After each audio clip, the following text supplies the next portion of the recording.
One morning, Gordan was in the yard taking on a large supply of coal.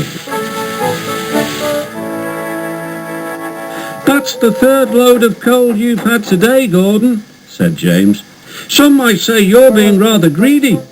"I'm an important engine," replied Gordan. "Important engines need plenty of coal, but I doubt if you would understand that, James." James snorted and went about his work.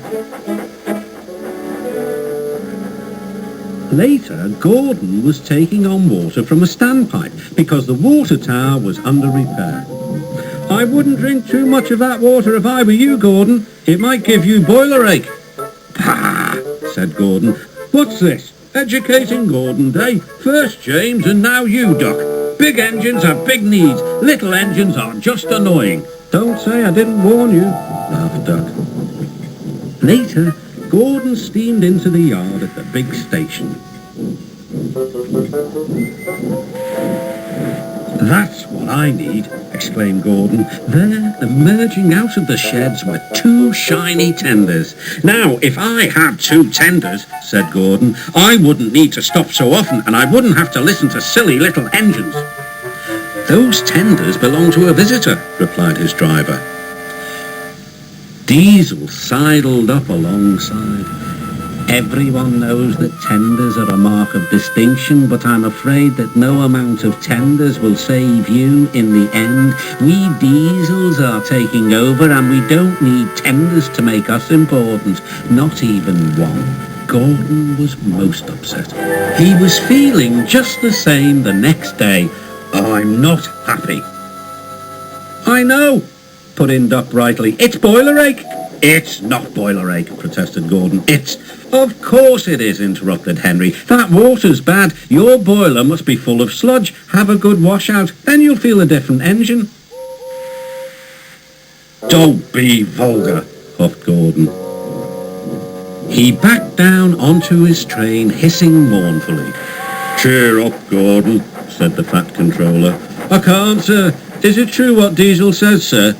"What does he say?" "That diesels are taking over."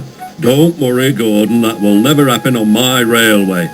"And one more thing, sir. Why did the visitor have two tenders?" "Because he lives on a railway with long distances between coaling depots." Gordan felt better. But Henry started complaining. He banged some trucks angrily. "I always work hard enough for two," he puffed. "I deserve another tender." Duck whispered something to Donald. He was going to play a trick on Henry. "Henry," he asked innocently, "would you like my tenders?" "Yours? What have you got to do with tenders?" "All right," said Duck. "The deal's off. Would you like them, Donald?" "I wouldn't deprive you of the honour," replied Donald. "It is a great honour," continued Duck thoughtfully, "but I'm only a tank engine. Perhaps James might." "I'm sorry I was rude," said Henry hastily. "How many tenders have you, and when could I have them?" I have 6, and you can have them this evening." "6 lovely tenders," chortled Henry. "What a splendid sight I'll be." Henry was excited all day. "Do you think it'll be all right?" he asked for the umpteenth time. "Of course," said Duck. "They're all ready now."